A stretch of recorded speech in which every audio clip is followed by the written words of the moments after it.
Տիկին Կարապետյանց, որքանով էին իրավաչափ այսօրվա գործողությունները Իմնեմնիմի ոդկասթի հաղորդավարների նկատմամբ։ Ակնհայտ էր, որ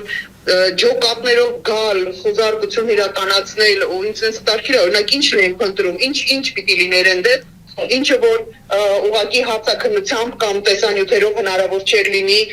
հաստատել եւ տանելու ձևը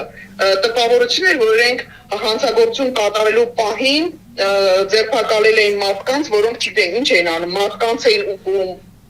ինչ էին իրականացնում։ Նորից ես չեմ կիսում տղաների տեսակետը երբեք չեմ կիսել, մենք շատ հակառակ իրար տեսակետներ ունենք, բայց մեթոդները, որոնք կիրառվում են անգամ քո քաղաքական ապանյենտների նկատմամբ, ուղղակի չեն կարող նորմալ համարվել adekvat մարդկանց կողմից եւ adekvat քաղաքական ուժերի կողմից, որովհետեւ սա նշանակում է, որ հաջորդիվ ցանկացած մեկը այս տրամաբանությամբ նույն ձևով ուղղակի հարձակման է ենթարկվելու իշխանությունների կողմից օգտագործելով իրենց ձեռքի տակ եղած բոլոր գործիքները, ներառյալ ԱԱՑ-ն։ Եվ հանցագործության մասին հաղորդում ներկայացրած արժանախագահ Ալեն Սիմոնյանն ասաց, որ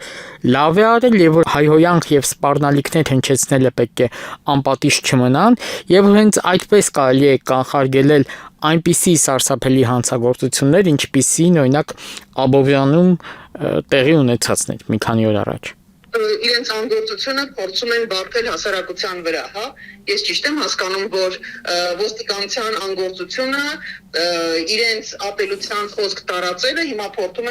են բարթել հասարակության վրա, չէ, այդպես դա չի աշխատում։ Եթե Ալեն Սիմոնյանը ազնիվ իր մղումների մեջ շատ արագ նույնանման, նույնաբովանդակ հայտարարություններ հանցագործության մասին ինքը կտար նաև իր քիմակիցների վերաբերյալ։ Կամ գոնե քաղաքական գնահատական կտային եւ կհեռացնեն են շարքերից այն քաղաքական թիմի անդամներին, որոնք հայանցարական բնույթի հայյանքներով են խոսում ազգային ժողովում,